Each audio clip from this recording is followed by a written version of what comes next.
Flashcards, more than something to just write out your recipe. I like to have a variety of cards, so I have 3 different sizes, and I also love that they come in different colors.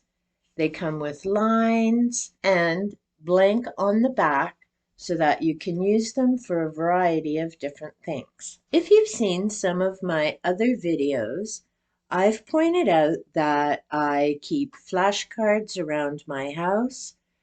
So this is an example of the 4 agreements, and it's a quick reference and a great reminder as I'm going through my day and different things that may come up. And so as I look, I remember, be impeccable with your words, don't take anything personally, don't make assumptions, and always do your best. So I have these throughout my house. I've also shared, and this is a larger card that I'll be redoing, but on this particular card, I incorporated a number of different things that I like to remember and are good clues throughout the day. So at the top, energy flows where attention goes, which ties in with my earlier video about E squared, and what we think about is what we end up seeing and what the universe ends up bringing to us. 4 steps to inner peace,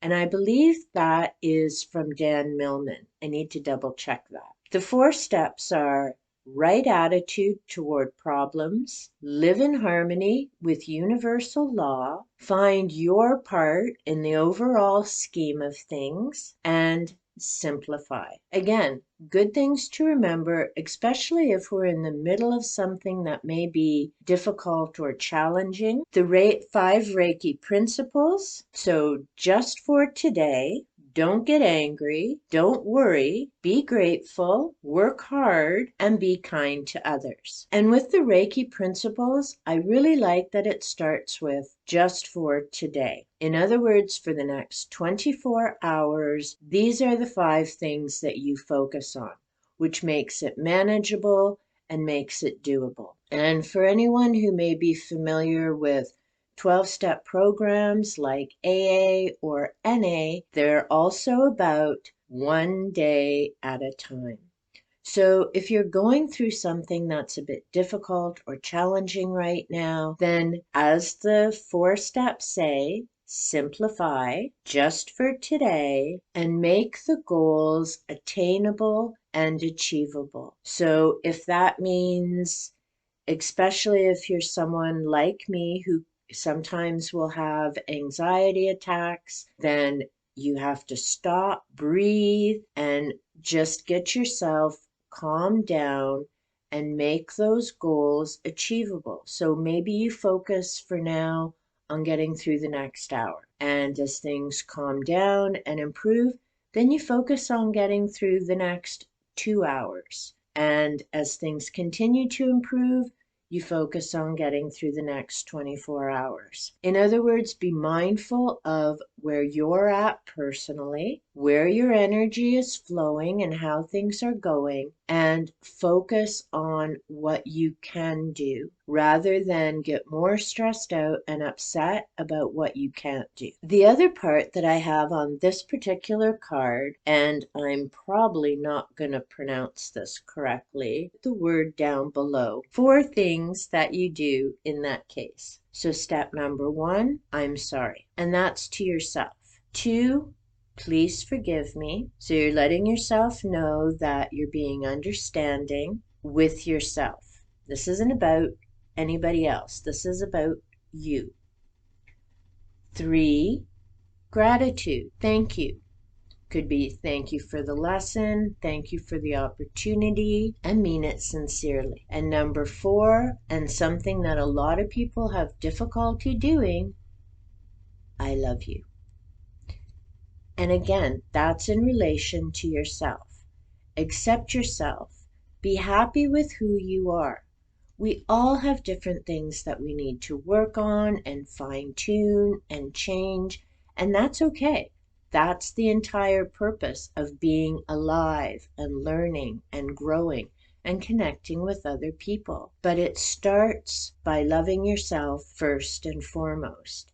And once you can accept who you are and where you're at, then that love can start to go and spread to other people. This card again, I'd had around all over my house. I had it on my fridge, in my bathroom, in my writing room. Like so many other things, it's the beginning of the year, so I'm fine-tuning a bit of that and changing some of the cards that I have around the house. I also had one card just for the Reiki principles.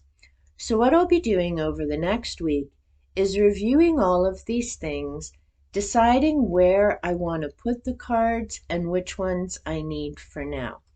And that's why I enjoy having a variety of different sizes and different colored cards. Another thing that I use flashcards for, as I mentioned in my previous video, was to make notes on what my channel focus was. And I need to get that updated as well. I also use flashcards to make notes from books.